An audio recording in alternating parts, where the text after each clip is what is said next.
Hey everybody, welcome to our channel where we do deep dives into the New Testament line by line in order for us to gain some spiritual nuggets that we can take with us in our daily lives and to ask really critical questions, because I believe that the infinite God gave us the ability to think and reason for ourselves. And so we should ask questions of everything and everybody, so we can filter out and sort out the truth for ourselves and have a better life, to understand our beliefs, to understand other people, and to ultimately communicate and meditate to connect to the infinite in our own ways. And so that's what we're doing. We're in Matthew chapter 6, verse 19 through 21. And this is the part of the New Testament where Jesus is saying, don't store up treasures on earth. And just so y'all know, I'm reading out of my big journal where I write notes on every line. And he's saying, don't have any treasures, because wherever your treasure is, there also is your heart. So make your treasure in heaven. I find this I find all of it interesting and fascinating, but clearly Jesus doesn't want anyone to have treasure, because he continues to say these things. And so one of my questions, and that's what we do on this channel if you're new, we ask 3 or 4, 5 questions in each of these short videos, so they're bite-sized, so we can digest them and try to understand better, meditate on them to figure it out for ourselves. But how do you live life if you don't have any rainy day funds, if you don't have a decent, safe house to live in? How do you do that? How do you live in this societal construct without some sort of store of treasure, without being, horrible conditions? I don't know. That's my question. And 2, having treasure doesn't necessarily mean it's in your heart. I agree with this. From my own experience and my many business associates, I don't understand that, because they're not actively, money's not the sole thing in their heart. So you're not just supposed to have it. For many, this is my notes, for many it's simply a security for what you need. Like it's a manly thing, masculine, to be able to provide for yourself and for your family, your loved ones, and for an independent woman who wants to do the same.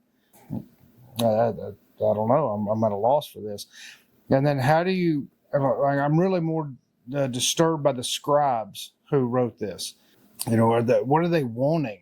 They're wanting you to be without security of home, without security of food and clothes, etc. Are they, to me, it seems directly that they're wanting you to be dependent on some other sort of authority other than God. You put your faith into believing this is, we're going to be taken care of. And I believe that to a large extent, but it does require us to use our faculties. But this seems to be resting everything on somebody else, like a government. I'm going to not worry about anything, and then some other thing is going to provide it for me. I have a tough time swallowing that pill. But make sure your treasure is in heaven. Well, what sort of treasures are in heaven? Yeah, I feel, and I feel it, but I also believe, and I know that whenever I pray and meditate, especially whenever I'm doing it well, and it ebbs and flows, I know that I'm connected to the infinite energies of the earth and cosmos, and the infinite energy and infinite intelligence that helps and guides me in my life. And I believe that is the treasure. So I am just hopeful that that's the treasure that Jesus is referring to, because otherwise it doesn't make any sense. And we go on to Matthew chapter 6, verse 22 and 23. He gives this parable of the eyes of the body. So the eyes are the lamp of the body, he says. And so if the eyes are the lamp of the body, there's not a real deep description of what this means. So just as with most of the Bible, it leaves you guessing and so all the different Christian denominations. And so my question is Jesus saying if only good, if your eyes are only seeing good, then that's wonderful. That's pretty good. Uh, and if you see darkness, then that's bad. And to me, that seems like a perception issue. And I think perception was one of the things we talk about a lot on our other channel, Mystics of Texas. And a lot of that's a tool. It's one of the many tools that the universe, the infinite, has given us, is to perceive things as either negative or positive. And if you have the ability with some practice to view things in a different light, oftentimes you can come away with being a more calm, inner peace person by seeing things from different perspectives. I think that's great, and it's something we should all practice.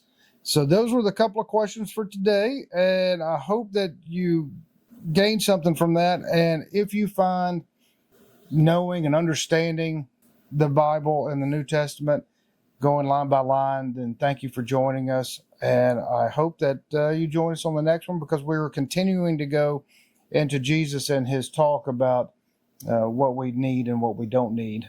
And it's pretty fascinating stuff. So thank you. And please also check us out at mysticsofTexas.com. And if you're in the local area, you can find out all the information there, and you're welcome to email, call us, and come out and see us. We gather every Sunday at 1:15. Thanks so much.